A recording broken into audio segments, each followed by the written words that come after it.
పరిష్కరించాలి. అంగన్వాడీ సెంటర్లకు గ్యాస్ ప్రభుత్వమే సరఫరా చేయాలి, పథకాలు అమలు చేయాలి, అంగన్వాడీలకు సంక్షేమ పథకం గ్రాట్యుటీ అమలు చేయాలి. ప్రభుత్వ హయాంలో 42 రోజుల కాలంలో సుదీర్ఘ పోరాటం చేయడం జరిగింది.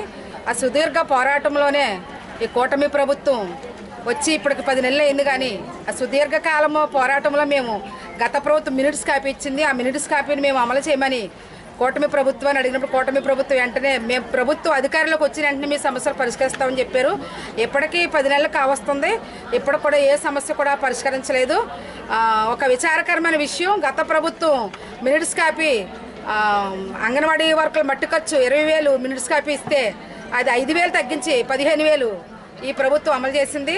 అది చాలా బాధాకరమైన విషయం. ఇప్పటికైనా అంగన్వాడీ సమస్యలు వెంటనే పరిష్కరించాలని మేము కూటమి ప్రభుత్వాన్ని మేము డిమాండ్ చేస్తున్నాము. అంగన్వాడీలో కనీస వేతనం అమలు చేయాలి, సంక్షేమ పథకాలు మరి ముఖ్యంగా అమలు చేయాలి. అంగన్వాడీ వర్కరు ఒక ఇల్లు కట్టుకుందామంటే ఐడియా అడ్డు వస్తుంది. 11,500 జీతం ఇస్తూ అంగన్వాడీ వర్కర్ గవర్నమెంట్ ఉద్యోగస్తురాలుగా పరిగణలోకి వస్తుంది అని అంగన్వాడీ వర్కర్కి సంక్షేమ పథకాలు ఏమీ అమలు అవ్వట్లేదు.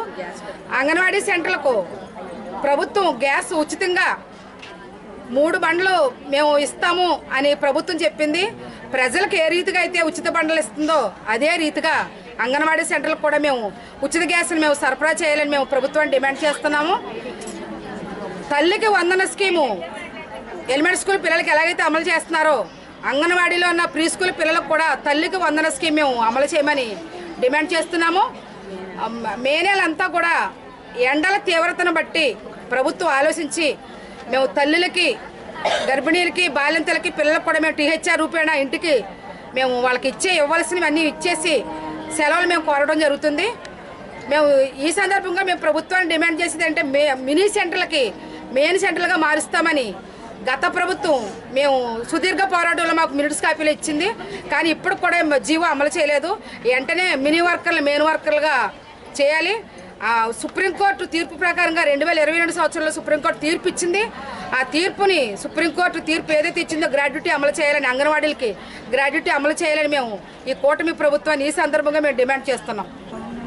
రాష్ట్ర ప్రభుత్వం అధికారంలోకి రాకముందు ప్రచారంలో కార్యక్రమంలో భాగంగా అంగన్వాడీ వాళ్ళు గత ప్రభుత్వంలో మా సమస్యలు పరిష్కరించండి, మాకు సమాన పనికి సమాన వేతనం ఇవ్వండి, కనీస వేతనం అమలు చేయండి, గ్రాడ్యుటీ అమలు చేయండి, అలాగే మినీ అంగన్వాడీ సెంటర్ మెయిన్ సెంటర్లుగా చేయాలి, అలాగే చనిపోయిన వారికి మట్టి ఖర్చుల ప్రమాదం ఇవన్నీ కల్పించాలి, అలాగే PF ESI సౌకర్యం కల్పించాలని అనేక సమస్యల మీద వీళ్ళు 42 రోజులుగా సమ్మె చేయడం జరిగింది. గత ప్రభుత్వం కొన్ని జీవోలు మాత్రం జారీ చేసింది. ఆ జీవోలను కూడా అమలు చేయకుండా ఈ రోజున సుమారు 9 నెలలు కావస్తున్నా సరే ఈ కూటమి ప్రభుత్వం వీళ్ళ మాటలు వీళ్ళ సమస్యలు పరిష్కరించకుండా వీళ్ళకి అదనపు పని భారం కల్పిస్తూ ఉన్నారు. ముఖ్యంగా ఒకటి చెప్తా ఉన్నాం, మేము వీళ్ళు పని చేయడానికి ఎప్పుడు వెనుకాడరు. అయితే ఒకటి వీళ్ళకి పనిచేసే సాధనాలు మాత్రం సక్రమంగా అమలు ఇవ్వాలి అని చెప్పేసి తెలియజేస్తున్నాం. అలాగే DAలు కూడా వీళ్ళకి వర్తింపు చేయాలి. వీళ్ళ పిల్లలకు కూడా PF ESI అలాగే కార్మిక హాస్పిటల్లో కూడా వైద్యం చేకూర్చే విధంగా కల్పించాలి. అలాగే సంక్షేమ పథకాలు ఏవైతే ఉన్నాయో ఇవన్నీ కూడా ఈ కూటమి ప్రభుత్వం అమలు చేయాలి. గతంలో అయితే చంద్రబాబు నాయుడు గారు అంగన్వాడీ ఉద్యమం చేస్తుంటే అక్కడికి వెళ్ళి మేము అధికారంలోకి వస్తే వీళ్ళకి మెరుగైన జీతం ఇస్తాం, వీళ్ళ సమస్యలన్నీ పరిష్కరిస్తాం అని చెప్పేసి TDP గవర్నమెంట్లో మీకు అంగన్వాడీ వాళ్ళకి చాలా మేలు చేసిందని చెప్పేసి సాక్షాత్తు ఇప్పుడు పరిపాలిస్తున్న సీఎం చంద్రబాబు నాయుడు గారు చెప్పడం జరిగింది. ఆ మాటలు మీరు మరిచారా అని చెప్పేసి చంద్రబాబు నాయుడు గారిని అడుగుతా ఉన్నాం. ముఖ్యంగా కేంద్ర ప్రభుత్వం ప్రవేశపెట్టిన బడ్జెట్లో మాత్రం వీళ్ళకి కనీసంగా 5,000 కోట్ల రూపాయలు బడ్జెట్ నిధులు తగ్గించడం జరిగింది. ఇది మేము CITకి ఎంత మాత్రం కరెక్ట్ కాదని చెప్పేసి తెలియజేస్తా ఉన్నాం. ICDS ప్రాజెక్టుకు అత్యధిక నిధులు కేటాయిస్తే పిల్లల బాలికా శిశు సంరక్షణ పథకాన్ని మెరుగుపరిచే విధంగా పిల్లలను కూడా అభ్యున్నతగా స్కూలు చెప్పే విధంగా తయారవుతారని చెప్పేసి భావితరాల పౌరులుగా తీర్చిదిద్దుతారు. విద్య మేను భారతదేశ అభివృద్ధికి ప్రధాన లక్ష్యం కాబట్టి వీళ్ళు పునాది నుంచే వీళ్ళు పనిచేస్తారు. కాబట్టి పిల్లలకు విద్యాభ్యాసం చేర్చించే విధంగా వీళ్ళ పౌష్టికాహారం కాకుండా తల్లులకు కూడా మెరుగైన పౌష్టికాహారం అందించాలి. అలాగే వీళ్ళ సమస్యలు పనిచేస్తున్నానికి సమస్యలు పరిష్కరించాలని చెప్పేసి తెలియజేస్తా ఉన్నాం. అప్పుడు హామీ ఇచ్చిన ప్రభుత్వాన్ని మాత్రమే CITగా హెచ్చరిస్తా ఉన్నాం. వీళ్ళ కనీసంగా సుప్రీంకోర్టు జీవో ప్రకారం నెలకి 26,000 రూపాయల వేతనం కల్పించాలని చెప్పేసి తెలియజేస్తా ఉన్నాం.